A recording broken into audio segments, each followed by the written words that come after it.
ನಮ್ಮ ಹುಡುಗನೊಂದು ಪ್ರಶ್ನೆ ಇದೆ. ನವಗ್ರಹ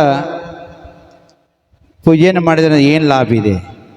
ಇದೆಲ್ಲ ತಮ್ಮ ಸಮಾಜಕ್ಕೆ ಏನು ಲಾಭ ಇದೆ? ಒಂದನೇದ್ದು,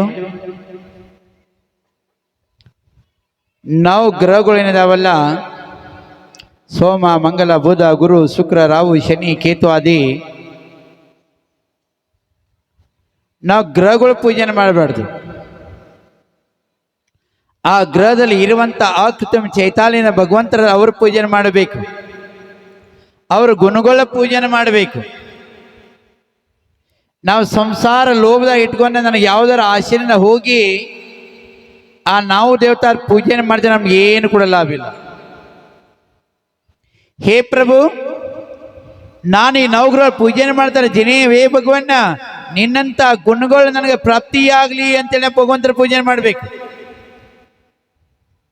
ಯಾವ್ದಾದ್ರು ನನಗೆ ಸಂಸಾರ ಲೋಭ ಬೇಕಂತೇಳಿ ನಾ ಪೂಜೆ ಮಾಡಕ್ಕಾದ್ರೆ ಸಿಗುದಿಲ್ಲ ಅಂತ ಹೇಳ್ತಾರೆ.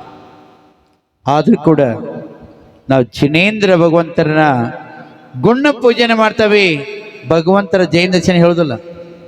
ಇಲ್ಲಿ ಜೈನ ದರ್ಶನ ಗುಣ ಪೂಜೆನ ಹೇಳ್ತತಿ.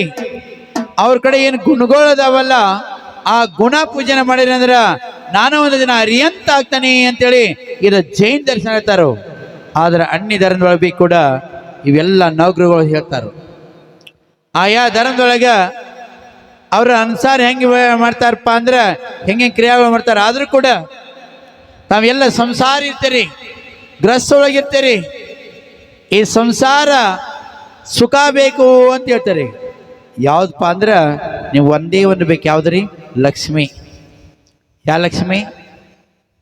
ಧನಲಕ್ಷ್ಮಿ. ಯಾವ ಲಕ್ಷ್ಮಿ ರೀ? ಭಾಗ್ಯಲಕ್ಷ್ಮಿ, ವರಲಕ್ಷ್ಮಿ ಬಂದಳಂದ್ರ ಯಾವ ಲಕ್ಷ್ಮಿ ರೀ? ವರಲಕ್ಷ್ಮಿ, ಭಾಗ್ಯಲಕ್ಷ್ಮಿ. ಮತ್ತೆ ಯಾವ ಲಕ್ಷ್ಮಿ ಬಂದಳಲ್ರಿ? ಗೃಹಲಕ್ಷ್ಮಿ. ಇದು ಬಂದಳಂದ್ರ ನಾವೆಲ್ಲರೂ ಶಾಂತ ಆಗ್ತೇವಿ, ನಾವೆಲ್ಲ ಸುಖಿ ಆಗ್ತೇವೆ ಅಂತ ಹೇಳ್ತೇವೆ. ಯಾರ್ಯಾರ ಗೃಹಲಕ್ಷ್ಮಿ ಇದ, ವರಲಕ್ಷ್ಮಿ, ಭಾಗ್ಯಲಕ್ಷ್ಮಿ, ಗೃಹಲಕ್ಷ್ಮಿ, ಮತ್ತೆ ಅದ್ರ ಲಕ್ಷ್ಮಿ ಬಾರಮ್ಮ, ಇವ್ರ ಬೆನ್ನು ಯಾರ್ಯಾರು ಎತ್ತಾರಲ್ಲ ಎಲ್ಲರೂ ದುಃಖಿನಾಗಿದ್ದಾರೆ. ನಡಕ್ಕೆ 2 ತಿಂಗಳು ಲೇಟ್ ಆಗಿತ್ತು, ನಡಕ್ಕೆ 2 ತಿಂಗಳು ಆಗಿತ್ತು. ಬರ್ತಾವೋ ಏನಿಲ್ಲೋ ದುಃಖಿನ, ಆ ಸಿದ್ದರಾಮಯ್ಯ ಹಾಕ್ತಾನೆ ಏನಿಲ್ಲೋ, ಆ ಲಕ್ಷ್ಮೀ ಹಬ್ಬಕ್ಕ ಹಾಕ್ತಾಳೇನಿಲ್ಲೋ ಅಂದ್ರೆ ನಮ್ಮ ಜೀವನ ಹತ್ರ ಮ್ಯಾಗ ನಡೆದಿತ್ತು. ಆದ್ರೆ ಇದರ ಜೀವನ ತಿಳ್ಕೊಂಡೇನೆ. ಜೀವನ ಆ ಗೃಹಲಕ್ಷ್ಮಿಗೆ ಭಾಗ್ಯಲಕ್ಷ್ಮಿ ಆಗಿಲ್ಲ, ಆ ದುಡ್ಡಿಗೋಸ್ಕರ ಇಲ್ಲ. ನಾನು ಪರಿಶ್ರಮ ಮಾಡಬೇಕು, ನಾ ಮೆಹನತ್ ಮಾಡಬೇಕು, ನಾ ಕಷ್ಟಪಟ್ಟೆ ಅಂದ್ರೆ ನನ್ನ ಸುಖ ಇದ್ದೇ ಇದೆ. ಅದೇ ಪ್ರಕಾರ ಈ 9 ಗ್ರಹದೊಳಗದಾವಲ್ಲ, ಆ ಗ್ರಹದ ಬೆನ್ನು ಎತ್ತಬೇಡ್ರಿ.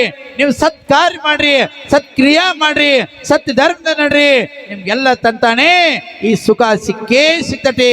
ಧರ್ಮದ ನಡ್ರಿ, ಯಾವುದೇ ಧರ್ಮದಲ್ಲಿ ನಿಮ್ಮ ಧರ್ಮದಾಗ ಸತ್ಕರ್ಮ ಹೇಳಿದಾರಲ್ಲ, ಆ ಧರ್ಮದಿಂದ ಸತ್ಯದಿಂದ ನಡ್ರಿ, ಅನ್ಯಾಯದಿಂದ ನಡಿಬೇಡ್ರಿ, ಅತ್ಯಾಚಾರದಿಂದ ನಡಿಬೇಡ್ರಿ, ಮಾಯಾಚಾರಿ ಮಾಡಬೇಡ್ರಿ.